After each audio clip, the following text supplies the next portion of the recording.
Safi, swali lako ni muhimu sana lakini haliendani na swali la msingi. Kwa hiyo ulilete kama swali la msingi. Mheshimiwa Agnes Okororo, swali la nyongeza.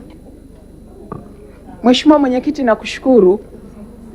Pamoja na majibu mazuri ya Mheshimiwa Naibu Waziri, lakini ukweli ni kwamba katika vituo vingi vya kutolea huduma za afya bado wajawazito na watoto wadogo wanapokwenda kupata matibabu wanatozwa fedha.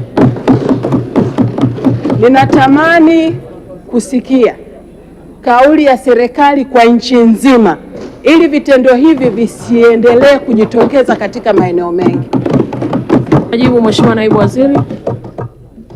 Mheshimiwa Mwenyekiti, kama nilivyosema kwenye jibu langu la msingi kwamba Mheshimiwa Rais Daktari Samia Suluhu Hassan analipa bilioni 7 kila mwaka kwa ajili ya kina mama wajawazito na watoto ili wapate huduma hizi bure.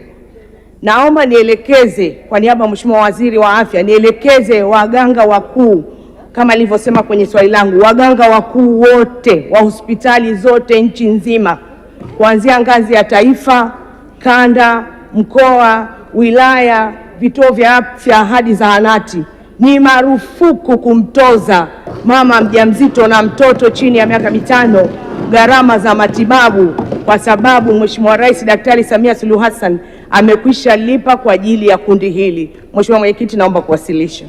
Mheshimiwa Dr. Florence Samizi, Naibu Waziri wa Afya, tunakushukuru kwa majibu yako kwa maswali ya waheshimiwa wabunge. Tunaendelea na Wizara ya Maendeleo ya Jamii, Jinsia, Wanawake na Makundi Maalum. Sasa